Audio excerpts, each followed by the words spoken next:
Hello friends, and welcome to another edition of Transformational Astrology. We're going to be talking about the new moon that's coming up on Monday, February 4th. And it is, again, one of these powerful lunations that has a lot of outer planet interactions with also the personal planets involved. And you'll see it's a pretty amazing configuration when you look into the details of it. And it, again, reminds us that we're in the midst of these transformational times that are just, it's very powerful times. These 2 years of 2018 and 2019 leading up to the January 2020 Saturn-Pluto conjunction, followed by the triple conjunction of Jupiter and Saturn together with Pluto towards the end of the 2020 year, in November, as a matter of fact, of 2020. It's very fascinating to see that coming up and to see the time between now and then, which is very, very important. And without further ado, let's just go to the chart. So we should be able to see the chart now. And it's always interesting. One thing I always look at in any chart, you always want to look at what's at the top of the chart. This is kind of artificial because we're starting with Aries, so it's going to be Capricorn at the top. But it is important to think of the signs and the houses as being linked in this way. And we do have Venus right at the top of the chart. And not only that, it's in aspect to this new moon, which is at 15 degrees 45 minutes of Aquarius. So you can see that if you add 15 and then you add 30, you get to the same place, a little bit beyond. And so we have Venus prominent in this new moon configuration, which is interesting, as well as the fact that we have Saturn at 15 degrees and we have Neptune also at 15 degrees, a perfect sextile. So what is a Saturn-Neptune sextile all about? Sextiles are opening. The energy is open to new possibilities. And Saturn together with Neptune, of course, these are antithetical symbolisms. And what they really represent, Saturn represents the concrete physical world. Neptune represents what's beyond that. But if you bring them together, and you do see this in the charts of people that are involved with mythology and working with mythology and making concrete use of the mythology, if you bring, what happens if you bring the outer, beyond the otherworldly energy of Neptune that's beyond the physical, together with the physical, really you have like a model for what we have, which is we are the ghost in the machine, as has been said, or we are spirits in the material world, as has been said. And we really do, our entire existence partakes of both of these somewhat antithetical elements of woo-woo and 1 foot on the ground just barely, and then being fully on the ground, which is the Saturn. The fact that they're both at 15 degrees with the 15-degree new moon right at the midpoint of that is very significant, I feel. I feel once again we're in the midst of this gigantic vortex of outer planet energy, starting with Saturn and Neptune, and then continuing with Uranus and Pluto, because remember, Uranus has been, these full moons that have come along, the lunar eclipse that we're just coming out of, was at 0 degrees of Aquarius, and therefore made a perfect square. So the sun was at 0 degrees of Aquarius, the moon was at 0 degrees of Leo. The whole thing made a T-square to this almost 0 degrees of Taurus. So we have a very prominent, for a couple of reasons actually, we have a very prominent Uranus, we have also Neptune, we also have Saturn. And Saturn and Pluto are very tied to each other because of the parallel. In the time passages software, it's hard to see the parallels and the contraparallels with just a two-dimensional layout like we have. All the planets as they are arranged in this circle, this conceals the fact that they are in 3 dimensions, and above and below in declination, the celestial equator, or the plane of the ecliptic is another way to look at that. But basically, we can check the parallel in the time passages software because we have this right click, which I think is a very handy feature. No other software has this. A way to tell where the parallels are coming in. So if I right click on Saturn, I see 22.1, and if I right click on Pluto, I see 21.8. So this is very close. They are considered parallel to each other. And there's actually, Jupiter participates and Venus participates as well. Jupiter being 22.3, very close. And then Venus is actually 21.1. So these are all kind of tied together. 21.8, 22.1, oh, 21.1. So there's a full degree separating Saturn and Venus. Anyway, you can play with these things and try to understand better. Without knowing the parallels that exist, you don't know the full picture of what the planetary interactions are. Of course, the primary ones are the ones that you can see. For example, between Venus in Capricorn and Uranus almost at the very beginning of Taurus, that's a big old trine, and sure enough, there's this blue line, and you can put the mouse on that and see a strong trine within 2 degrees. Being Venus and Uranus. So Uranus gets support from not only Venus, but also, I believe it's true, that, yes, in fact, there's a 1 degree also parallel between Mars and Uranus. So Uranus is prominent in that way. Pluto being tied to Saturn by this parallel arrangement is also quite prominent. And another thing about Pluto is, take a look at where Eris is located. Eris, which is the new planet, a lot of people aren't working with it that much. It's very powerful in charts, absolutely strong, and it represents a feminine warrior energy to really speak your truth, speak truth to power, so to speak. And all the feminists I investigated had a very strong Eris. Also, paradigm shifters have a strong Eris in most cases. People like Copernicus, people like Newton and Einstein as well.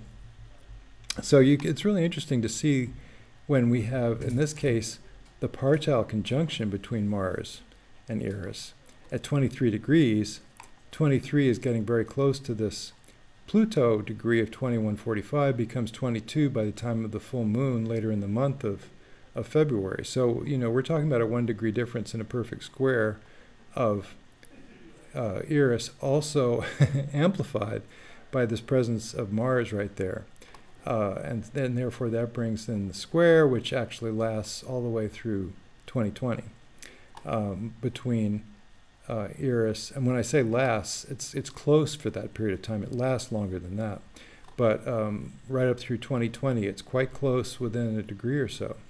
Of course, when Pluto backs away, it loses some of its closeness. But then by 2020, the same time of the year, that's when both Saturn and Pluto are coming together, and then as the rest of the year moves on, develops, Pluto moves on and becomes right back to the 23 degree mark just by the end of the year of 2020, which is when we have this very powerful Jupiter, Saturn, and Pluto coming together. We're getting so close to it now in this 2019 year.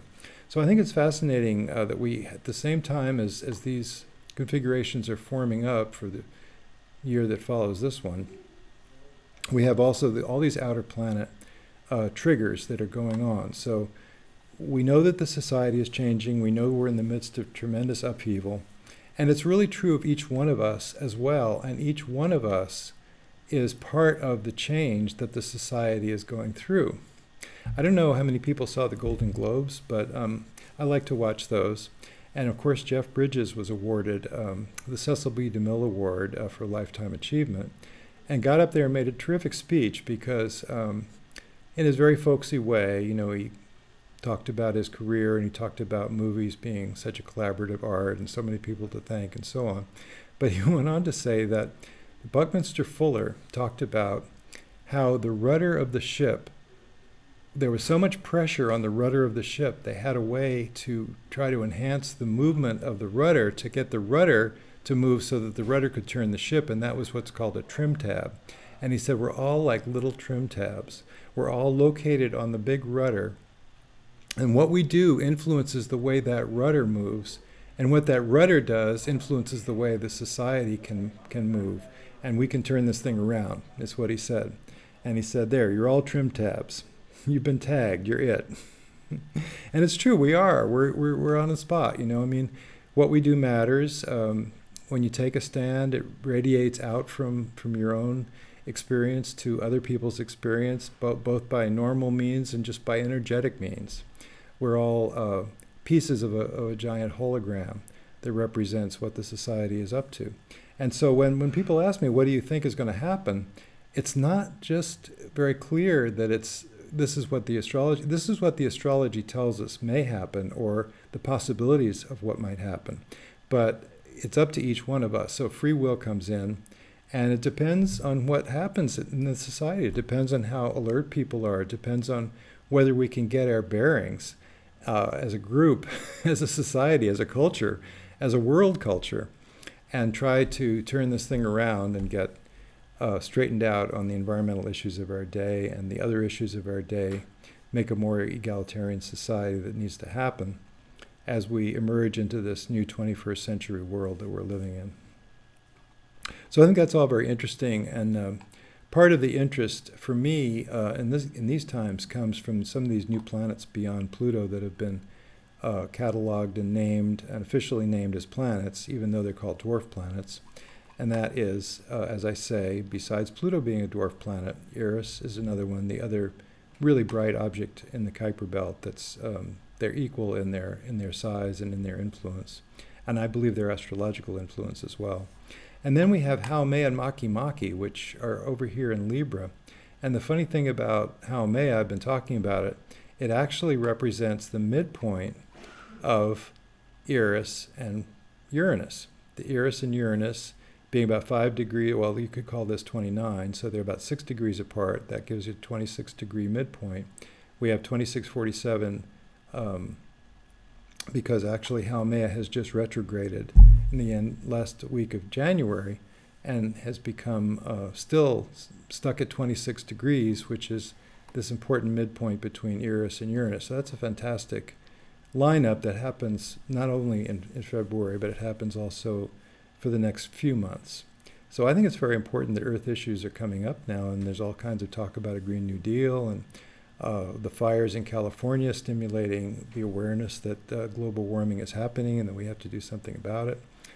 So I think it's quite interesting, these new energies that we're beginning to see as prominent in these charts, and also the mythology that it represents, and the meaning that we can attach to it as astrological meaning, and then how those themes are coming up in the society right now. It's all very fascinating. So this is a pretty big deal, this new moon that we're going to be having. It's not an eclipse like the last two, like the last new moon was at the beginning of January, but it's nevertheless a very powerful lunation, and I think it behooves us to take everything quite seriously now. So I'm going to transition back.